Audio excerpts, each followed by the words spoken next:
Okay, so my camera just cut out after all of those three songs. Thank goodness it didn't happen in the middle of the song.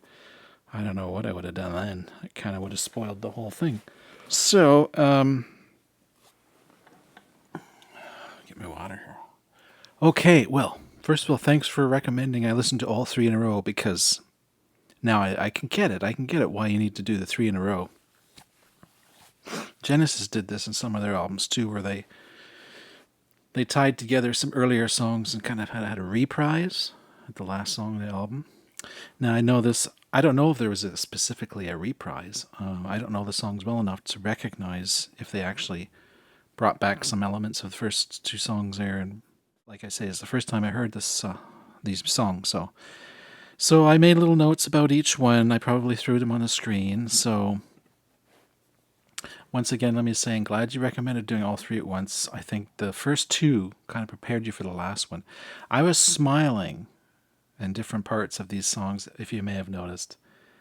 And that just happened naturally. I'm just listening and I'm going, whoa, this is great. So whenever I'm smiling, I'm really feeling some joy there. Like, this is really, Tool, you're making me happy.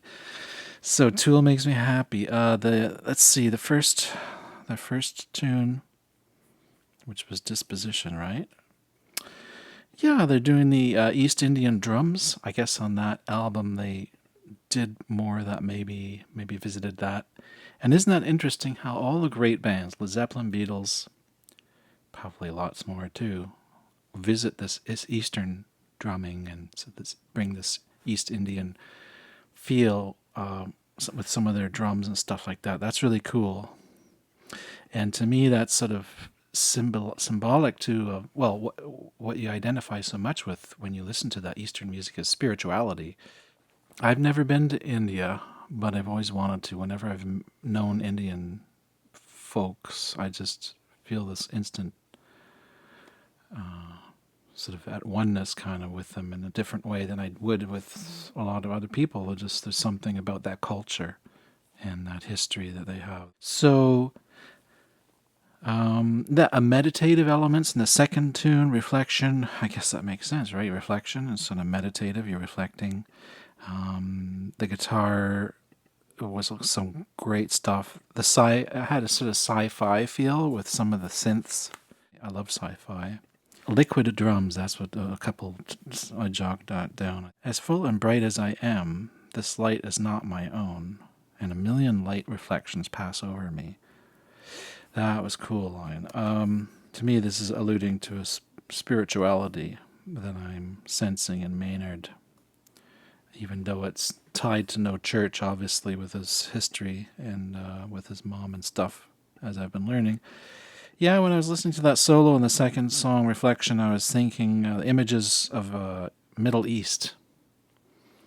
Just sort of that kind of feel.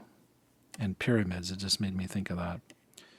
Oh, I would sum up the third track especially was sort of like to being on drugs without being on drugs. And you don't need to take drugs, you just listen to that tune. And it's a bit of a trip.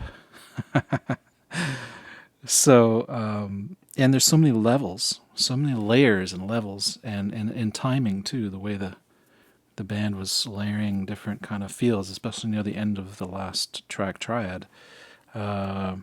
Yeah. So that's sort of summing it up. I don't probably need to say an awful lot. That's my first time listening to it. I'll be listening to it more and getting things that I missed this time. Thanks again. Make sure you subscribe and leave a thumbs up and join the Wolfe Pack. Subscribe. Be part of the Wolfe Pack. And progressive rock guitar lessons. I'll have to start learning some Tool stuff. Maybe I'll want to have guitar lessons for that. But at the moment, mostly I'm teaching the classic Rush and Yes and Genesis stuff, Steve Hackett.